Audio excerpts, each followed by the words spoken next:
사도행전 5장 17절에서 26절 말씀입니다. 사도행전 5장 17절에서 26절.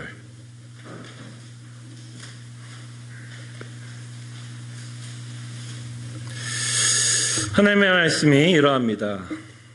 대제사장과 그와 함께 있는 사람 즉 사두개인의 당파가 다 마음에 시기가 가득하여 일어나서 사도들을 잡아다가 옥에 가두었더니 주의 사자가 밤에 옥문을 열고 끌어내어 이르되 가서 성전에 서서 이 생명의 말씀을 다 백성에게 말하라 하매 그들이 듣고 새벽에 성전에 들어가서 가르치더니 대제사장과 그와 함께 있는 사람들이 와서 공회와 이스라엘 족속의 원로들을 다 모으고 사람을 옥에 보내어 사도들을 잡아오라 하니 부하들이 가서 옥에서 사도들을 보지 못하고 돌아와 이르되 우리가 보니 옥은 든든하게 잠기고 지키는 사람들이 문에 서 있으되 문을 열고 본즉 그 안에는 한 사람도 없더이다 하니 성전 맡은 자와 제사장들이 이 말을 듣고 의혹하여 이 일이 어찌 될까 하더니 사람이 와서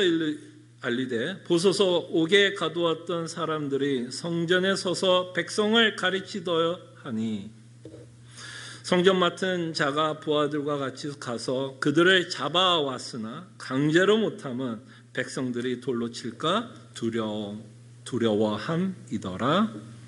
아멘. 저희들이 계속해서 사도행전을 통해서 일관성 있게 보는 사건들이 있는데요. 사도들이 핍박을 받고 있는 내용을 계속해서 접하게 됩니다. 오늘 본문도 사도들이 지금 핍박을 받고 있는 내용을 기록합니다. 그럴 때 이들을 핍박했던 자들, 사도들을 핍박했던 자들은 예수님을 핍박했던 동일한 집단이었다라는 것을 저희들이 보게 됩니다.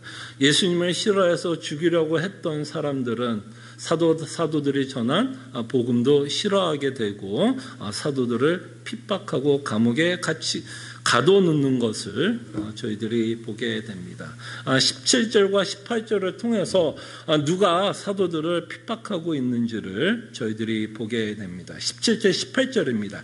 대제사장과 그와 함께 있는 사람 즉 사두개인의 당파가 그 마음의 시기가 가득하여 일어나서 사도들을 잡아다가 옥에 가두었더니 그래서 예수 그리스도를 핍박한 대제사장들과 사두개인 또 유대 지도자들이 예수님을 핍박한 것 같이 사도들도 핍박하고 있는 것을 보게 됩니다. 그때 우리가 이 내용에 좀 초점을 두고 싶은 건 사도들이 핍박을 받았다라는 이 사건이 주된 내용이 아니라, 그죠? 사도들이 핍박을 받은 내용이 주된 내용이 아니라 오늘 본문을 통해서 우리가 초점을 두고 생각해 봐야 될 것은 왜 사람들은 예수 그리스도의 복음을 거부하고 있는지에 대한 초점을 저희들이 보아야 할 것입니다. 사실 이들이 사도들을 감옥에 가둬놓는 건 사도들이 전한 복음에 대한 거부감 때문에, 그죠? 그 열매로서 핍박이 나오고 있기 때문입니다. 그래서 우리가 좀 중점을 두고 싶은 내용은 왜 이들은, 또는 조금 더 넓게 왜 사람들은 예수 그리스도의 복음을 거부하는지에 대해서 저희들이 생각해 보려고 합니다. 그럴 때 여기에 단서가 하나 나오죠. 대제사장들과 사두개인들이 예수 그리스도의 복음에 대해서 그들의 마음을 저희들이 보게 됩니다. 17절을 한번 볼까요? 다시 한번 제가 17절을 읽어볼 테니까요. 이 대제사장들과 사두개인의 마음을 한번 보십시오. 17절 대제사장과 그와 함께 있는 사람 즉 사두개인의 당파가 그 마음에, 그죠? 그리스도의 복음을 듣고 나서 그의 마음에 어땠다고요? 그 마음에 시기가 가득하여 일어나서, 그래서 복음을 들었던 이 자들 안에 마음속에 시기가 가득해서 이들을 핍박했다라고 말씀을 하고 있습니다. 여러분, 이 사도행전을 읽으면서 어쩌면 가장 슬픈 내용이 기록되어 있다라고 저는 생각이 듭니다. 이것보다 더 안타깝고 슬픈 이야기는 없을 거라고 생각을 합니다. 여러분, 곰곰이 생각해 보십시오. 예수님이 이 땅에서 하신 일이 뭐죠? 예수님이 이 땅에서 하신 일이 뭐예요? 그리고 사도들이 여전히 하고 있는 일이 뭐죠? 정말 예수님이 이 땅에 오셔서 그 하셨던 사역을 곰곰이 생각해 보세요. 뭐 하셨죠? 소외받은 자들을 위해서 함께 하셨던 분입니다. 사회적인 약자들의 편에 서서 그들과 함께 친교를 나눴고 교제했던 사람이었습니다. 모든 사람들이 버렸던 사회 집단에 예수님을 함께 하셨습니다. 그들과 함께 밥을 먹고 친교를 나눴습니다. 그리고 병에 걸렸던 자들, 그죠? 병에 걸렸던 자들, 사람들이 고치지 못하는 자들 병 고쳐줬습니다. 귀신 들려서 정신이 혼미했던 자들 귀신 쫓아내며 그들의 혼미한 정신을 바르게 차릴 수 있도록 도왔습니다. 그리고 그들이 배고플 때 오병이의 기적을 베풀면서 그들이 배고플 때 육체의 그 필요가 있을 때 예수님은 그들을 위한 육체의 필요를 채워주셨습니다.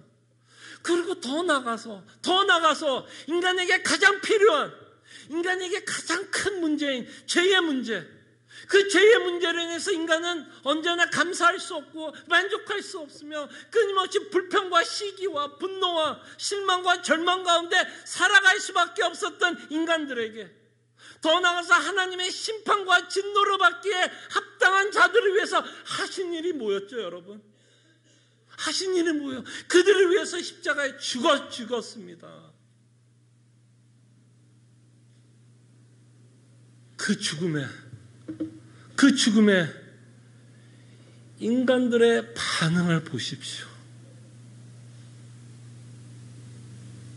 정말 이 일보다 더 슬프고 안타까운 일이 어디 있겠습니까? 예수님이 뭘 잘못했기에 이 사람들에게 자신이 만든 피조물에 의해서, 그죠? 자신이 창조한 피조물에 의해서, 인간들에 의해서 이토록 처참하게 핍박을 받아 십자가에 죽습니까? 그리고 사도들이 뭘 잘못했죠, 여러분? 사도들이 뭘 잘못했어요? 이 종교 지도자들 쫓아내면서 괴롭혔나요? 이 나쁜 놈아 하면서 계속 괴롭혔어요? 이 사도들도 했던 일이 뭐예요?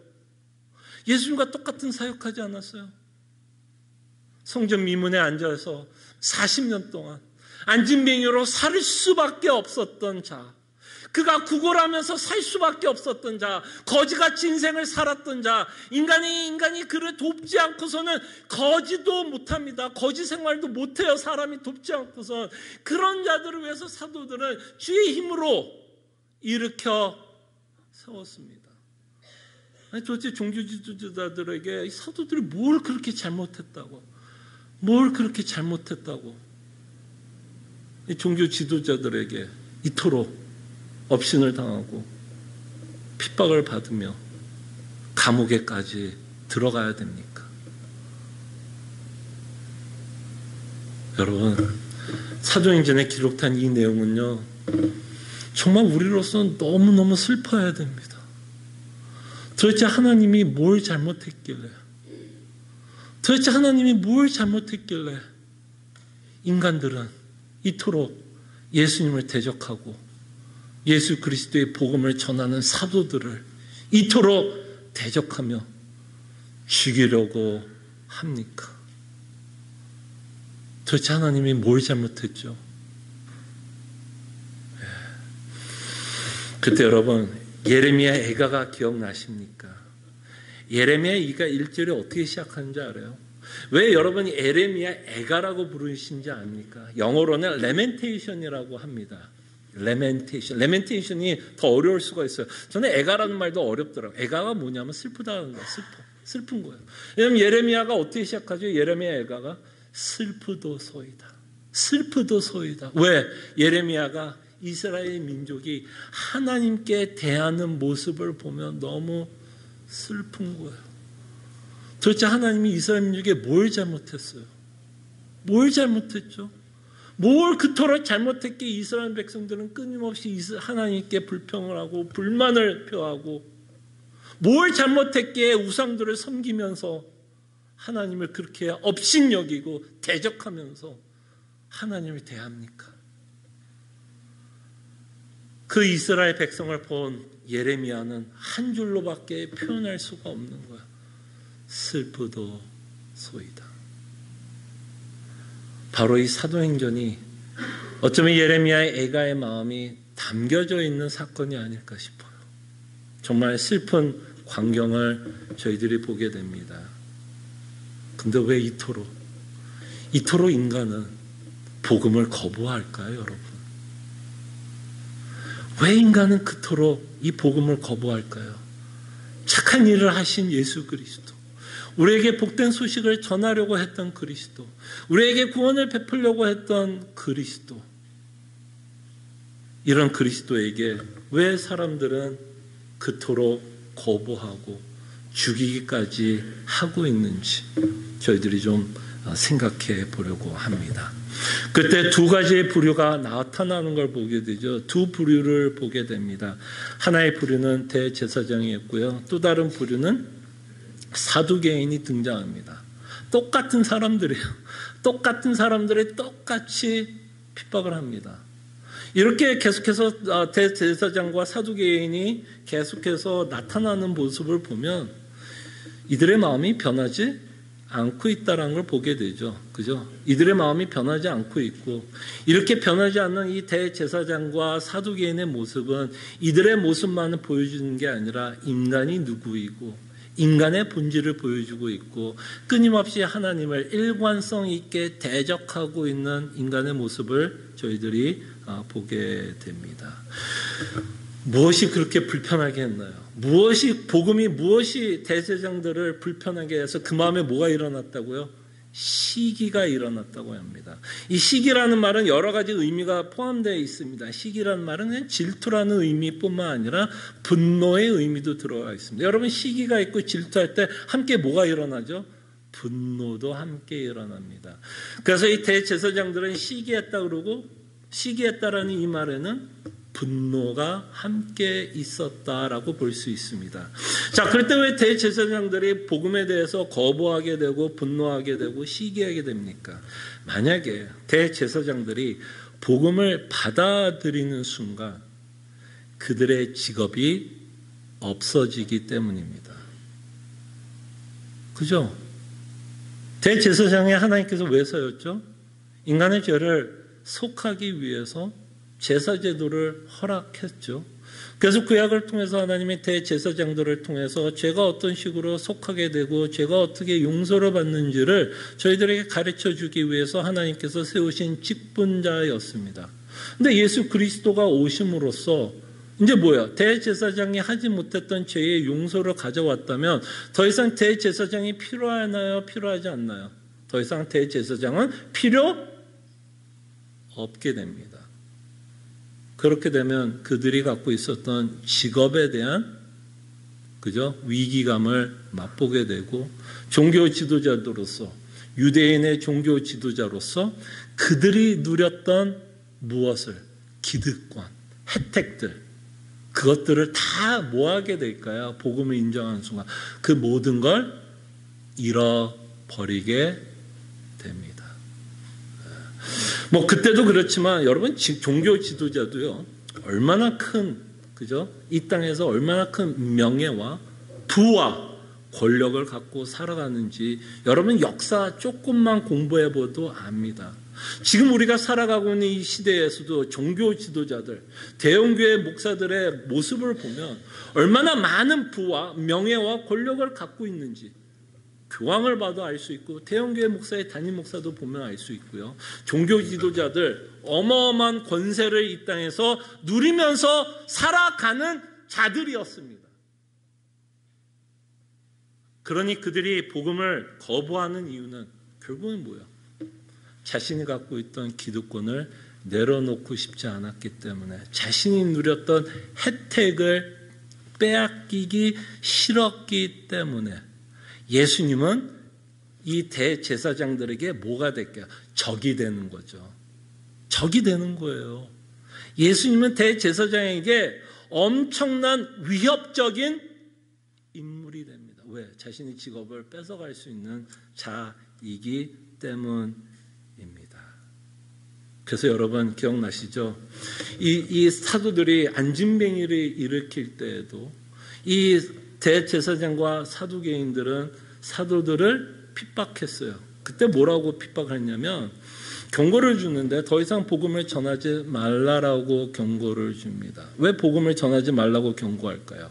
왜? 그 당시에 많은 사람들이 지금 예수께로 나오고 있는 상황이었죠. 여러분 혹시 기억나시죠? 사도 베드로가 설교했을 때 몇천 명이 들어왔죠. 3,000명. 남자 수만 3,000이니까 뭐 여자 어린애 마냥 하면 뭐 배는 돌아오지 않았을까 싶습니다.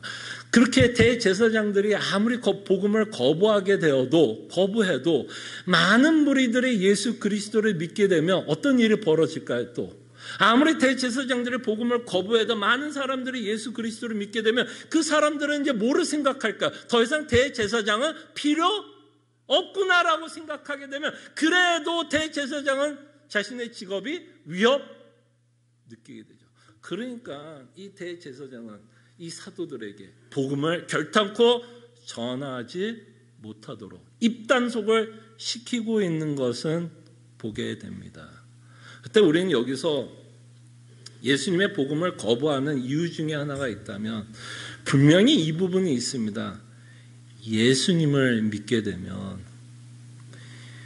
세상에 관해서 손해보는 것들이 있게 됩니다. 예수님을 믿게 되면요, 세상에 관해서 뭔가를 손해볼 수밖에 없는 입장에 들어서게 됩니다. 그래서 예수님이 누누이 제자들에게 이런 말을 하죠. 두 주인을 섬길 수 없다. 나를 섬기든지 세상을 섬기든지 둘 중에 하나를 선택하게 됩니다. 복음은 두 주인을 섬기게 하지 못하게 합니다. 그래서 우리도 복음을 전할 때, 복음을 들을 때에 끊임없이 우리 안에 어떤 갈등이 생겨요. 이 세상과, 그죠? 예수님과의 그 관계 안에서 갈등이 생기고 있는 것을 보게 됩니다. 대제사장의 마음을 우리는 조금은 엿볼 수 있게 됩니다. 그래서 복음으로 인해서 우리는 손해보게 됩니다. 손해를 보게 돼요. 예수를 믿기 때문에 세상에 손해를 보게 됩니다. 그러나 이 대제사장과 우리가 다른 것이 있다면 구원이 주는 은혜 때문에, 구원이 주는 그 은혜의 감사함 때문에 우리는 기쁨으로 손해를 봅니다. 사도들은 어느 정도까지 손해를 봤죠, 여러분? 여러분, 사도들이 어느 정도까지 손해를 봤어요? 그냥 재산만 빼앗겼나요? 그들의 목숨까지도 손해를 봤습니다. 그죠? 예. 그것이 대제사장은 뭐 한 거예요? 지금 부담스럽고 싫은 겁니다. 그들이 갖고 있던 탐심과 그들이 세상을 향한 욕심, 하나님을 믿는 게 아니라 하나님을 믿음으로써, 그죠? 하나님이 주는 그 대제사장의 자리가 주는 그 혜택과 유익을 내려놓기 싫은 것 때문에 이들은 복음을 거부하고 있고 자기 자리를 위협하는 사도들을 어떻게든 감옥에 같이 가두려고 했었던 내용을 저희들이 보게 됩니다. 그 다음에 우리가 두 번째 인물을 보게 되는데요. 사두개인을 보게 됩니다. 사두개인의 특징 혹시 기억나시나요? 사두개인의 특징은 부활을 믿지 않는 부류다라고 말씀을 하게 됩니다. 여러분, 예수 그리스도의 복음을 믿는다면 예수님의 뭐를 당연히 믿어야 될까요? 이거 믿지 않고서는 예수 그리스도의 복음을 절대로 믿을 수 없습니다. 예수님의 부활하심. 예수님의 부활하심을 믿지 않고서는 그리스도가 우리에게 전하는 복음을 절대로 믿을 수 없습니다. 그리고 예수 그리스도의 부활을 믿는다라는 이 말에는 어떤 내용도 포함되어 있어서 우리는 내세를 믿습니다. 이 땅에 우리가 영원히 살 세상이 아니라 어떠한 다른 세상이 있고 내세가 있고 하나님의 나라가 존재한다는 것을 우리는 부활이라는 가르침을 통해서 우리는 믿고 살아갑니다. 그럴 때에 이 사두개인들이 예수 그리스도의 복음을 믿게 되면 부활을 인정해야 합니다. 부활을 인정해야 되고 내세를 인정해야 되고 예수 그리스도께서 가르친 그 하나님의 나라를 인정해야 합니다. 그때 여러분, 사두개인이 왜 그토록 이 복음을 거부하게 되었냐면 그들이 평생 믿었던 그들이 평생 믿었던 내용이 잘못되었다라는 걸 뭐하고 싶지 않은 건가요? 인정하고 싶지 않는 겁니다. 무슨 얘기인지 아시겠어요? 그러니까 사두개인들은 자신이 믿고자 하는 내용이 있었고 그 내가 믿고자 하는 내용과 다른 말을 전하는 그 사람에 대해서 뭐 할 수가 없냐면 동의할 수 없고 그 동의할 수 없는 그 마음 때문에 그 안에 시기와 분노가 일어나고 있다는 것을 보게 됩니다. 여러분, 인간이 가장 싫은 게 뭔지 아세요, 여러분? 이 사두개인의 모습을 보면서 인간이 가장 싫은 게 뭐냐면 자신의 잘못을 인정하는 거예요. 아니, 부활이 믿겨지지 않았으면 예수님이 부활했다고 증인자가 이 당시에 얼마나 많았습니까? 여러분, 고린도전서만 해도 몇 명이었는지 아세요? 기록만 500명이었어요. 500명. 500명이라는 숫자는 어마어마한 숫자입니다, 여러분. 500명이라는 숫자가 예수님이 죽은 걸 확인했고요. 부활한 것도 확인했습니다.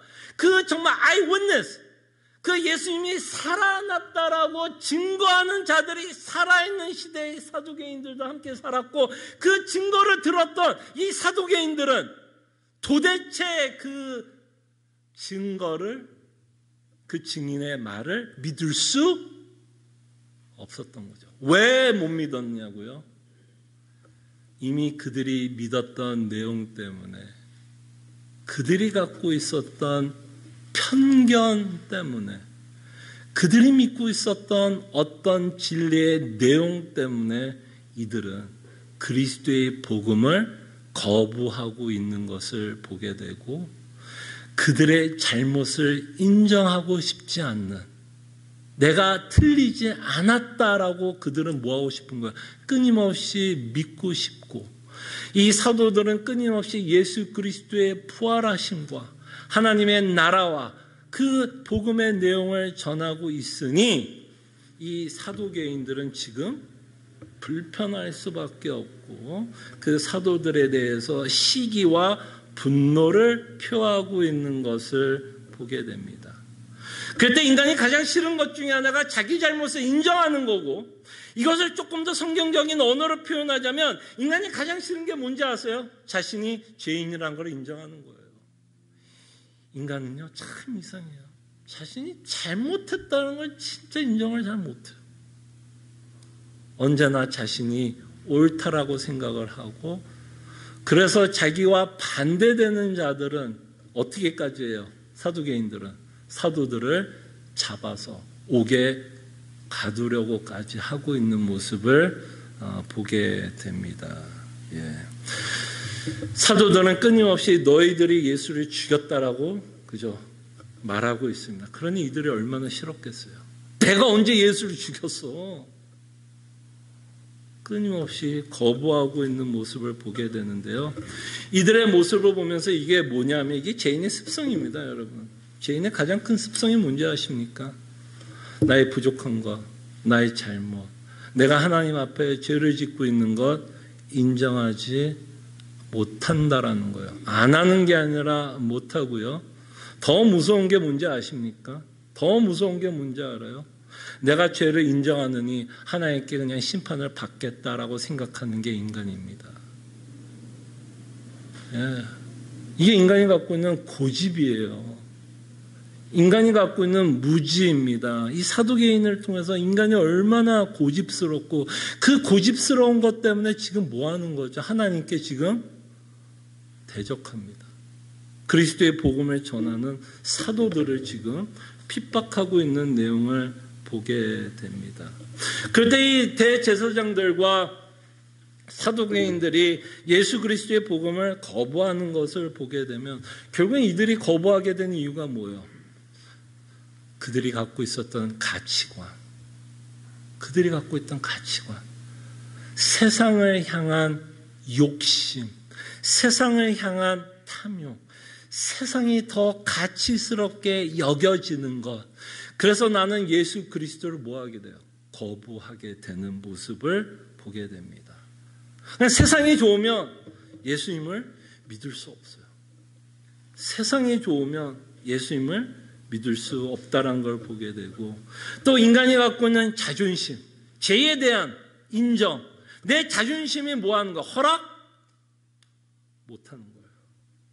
네, 허락이 안 돼요. 내 자존심이 절대로 허락하지 못합니다. 그래서 난 차라리 심판을 받겠다. 당신이 날 심판하면 심판받겠다. 난 죽었다 깨나도 내가 죄인이라는 걸 인정하지 못하겠다라고 하는 것이 사도개인이 갖고 있었던 마음이 아닌가 생각을 해봅니다. 자, 그때 여러분, 우리가 갖고 있는 죄성을 인정하고 우리의 가치관이 변하기 위해서 반드시 필요한 게 있습니다. 여러분, 성경은 이 대제사장과 사두개인의 모습을 우리에게 보여주고 있지만 더 무서운 사실은 이 대제사장들과 사두개인의 마음이 스스로 바꿀 수 없다라는 거예요. 스스로 바꿀 수 없다라는 것이 이 대제사장과 사두개인의 본성을 우리에게 보여줍니다. 그때 이들이 바뀔 수 있는 유일한 방법은 성령 하나님으로 말미암아 거듭남 외에는 이들이 갖고 있는 가치관이 변할 수도 없고 이들이 갖고 있는 죄성을 인정할 수도 없게 됩니다. 그래서 여러분, 사도행전의 주요 사역자가 누구예요? 삼위 하나님 가운데 이 사도행전에서 주인공처럼 사역하신 분은 성령 하나님이십니다. 성령 하나님의 사역을 통해서 사람들이 거듭나고 있고 그 거듭남으로 믿음이 주어지고 있고 그 믿음을 통해서 복음을 믿게 되며 그 복음이 믿어지면서 뭐가 돼요? 이제 복음이 믿어지면서 더 귀중한 것이 있구나. 더 가치 있는 것이 있구나. 이 세상 가치보다 예수 그리스도를 믿는 게 더 가치가 있구나라고 하는 이제 뭐야? 인식이 여러분들이 생기는 거예요. 인식이 생기는 거예요. 가치관에 대한 새로운 인식을 갖고 살아가게 되고 그 다음에 이제 예수 그리스도를 거듭나게 됨으로써 너가 예수님을 죽였다 그러면 그 너 안에 누가 포함되어 있다라고 인정하는 거예요. 2000년 전에 정말 예수를 죽이려고 했던 그 자뿐만 아니라 너도 예수님을 죽였다 그러면 그 너 안에 누구도 포함되는 거죠. 나도 포함된다라는 걸 뭐 하는 거예요? 이제 인정하는 겁니다. 진짜 내가 예수님을 죽였지. 왜 내가 예수님을 죽였어? 내 죄 때문에 예수님이 죽었다면 결국 내가 예수님을 죽인 거 아니에요. 그래서 우리의 죄를 인정하게 되고 내 죄를 인식하게 되고 내가 예수님이 아니었다면 영원한 심판과 하나님의 진노에서 벗어날 수 없다라는 것을 조금씩 인정하고 인식하게 되는 모습을 저희들이 보게 됩니다. 이게 뭐예요? 거듭난 자의 모습입니다. 근데 여러분, 왜 성경에서 이 대제사장과 사두개인이 복음을 거부하고 있는 모습을 기록할까요? 여러분들이 거듭났다면 이 사두개인과 대제사장은 이제는 여러분들의 이야기가 아니죠. 그죠? 여러분들이 거듭났다면 이제는 대제사장과 사두개인이 여러분과는 이제는 상관이 없는 자들입니다. 거듭났으니까. 그럼에도 불구하고 성경은 왜 끊임없이 4장부터 핍박을 받고 있고 왜 이 대제사장과 사두개인이 끊임없이 사도행전에서 출연하고 있을까요, 여러분? 왜 우리가 이 대제사장들과 사두개인이 왜 출연하는지 아세요?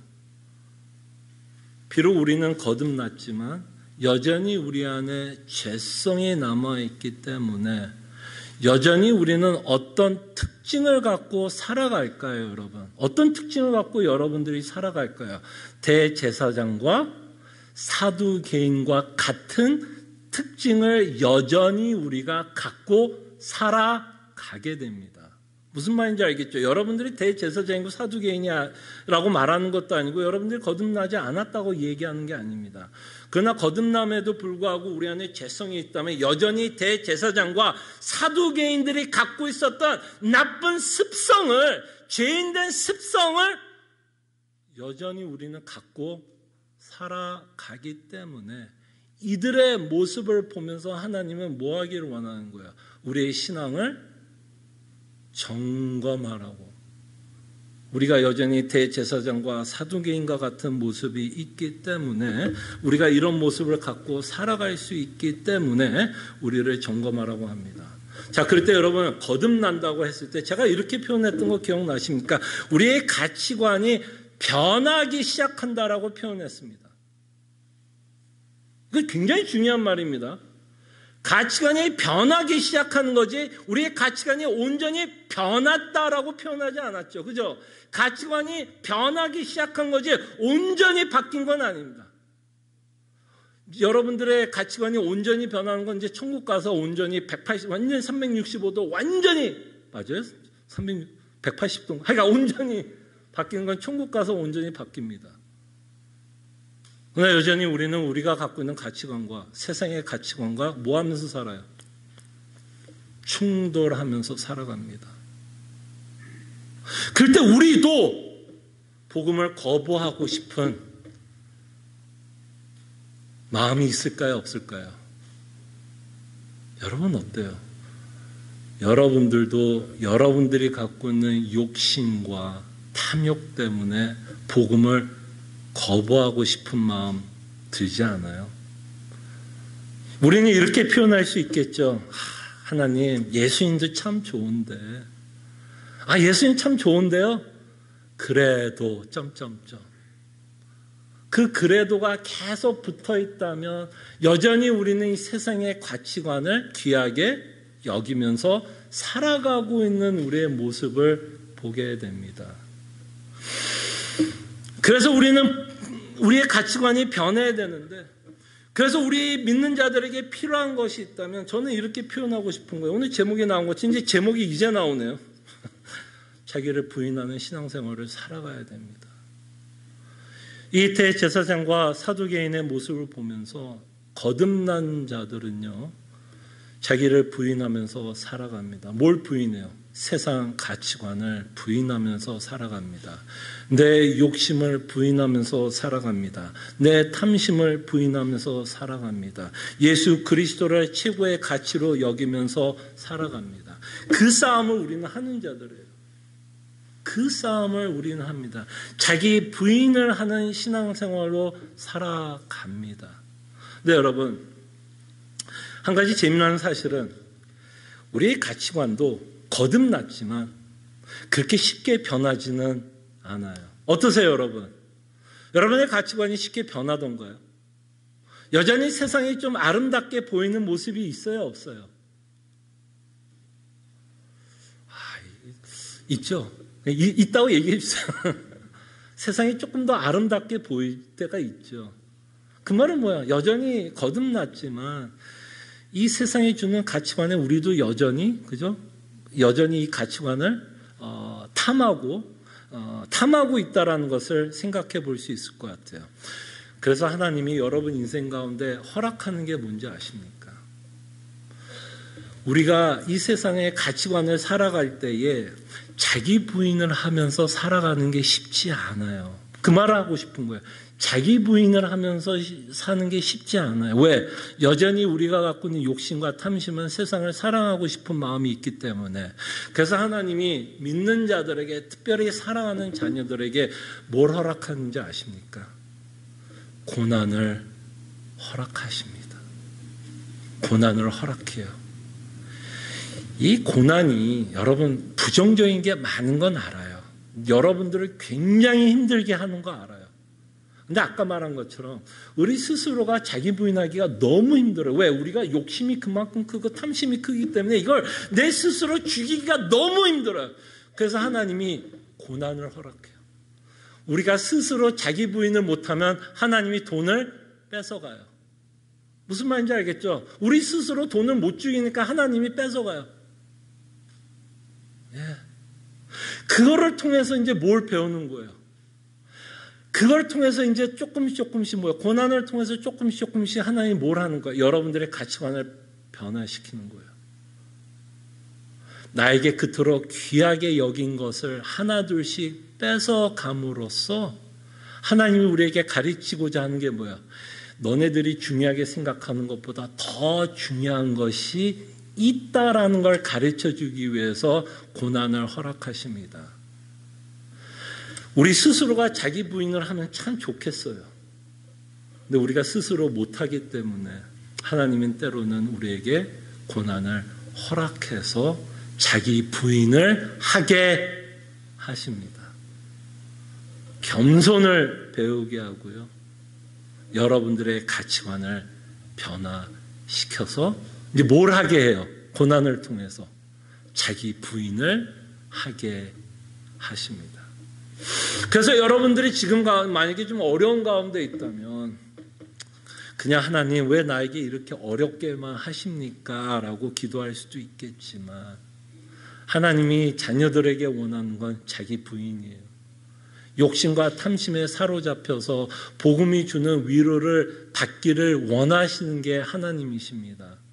근데 우리의 탐심이 앞서가면 복음이 주는 위로를 받을 수 없어요. 그래서 그 탐심을 죽이기 위해서, 욕심을 죽이기 위해서 하나님은 때로는 고난을 허락하셔서 우리로 겸손을 배우게 하고 욕심을 죽이게 하십니다. 그리고 우리 안에 있는 죄성을 너무나 무서워서 우리가 사실은 또 어떤 죄를 짓고 살아가는지 참 모르면서 넘어갈 때도 참 많아요. 그래서 우리에게 하나님께서 주신 가장 큰 무기 중에 하나가 저는 기도라고 생각을 합니다. 기도라고 생각을 하는데요. 좀 전에 또 장로님께서 대표 기도하시면서 오늘 또 제가 인용할 말씀을 또 인용하면서 기도를 했는데요. 시편 다윗이 기도할 때 51편 3편 한번 주보를 한번 보세요. 저는 정말 이 기도가 참 이 거듭났으면서 대제사장과 사두개인적인 특징을 갖고 살아가는 자들이 매일같이 기도해야 될 기도 제목이라고 저는 생각이 듭니다.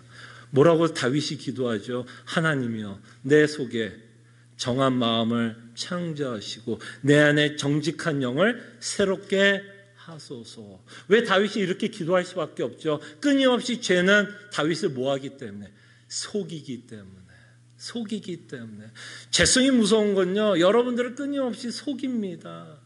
속여요. 끊임없이 속입니다. 그래서 복음이 주는 위로를 받지 못하도록 끊임없이 속여요. 그래서 우리에게 필요한 기도 제목이 있다면 내 안에 뭐예요? 정직한 영을 새롭게 하시사 마귀의 관계에, 마귀의 속임수에 속지 않도록, 내 죄성에 속지 않도록 주님 언제나 깨어 하나님께 우리가 기도해야 할 줄로 믿습니다. 함께 기도하죠.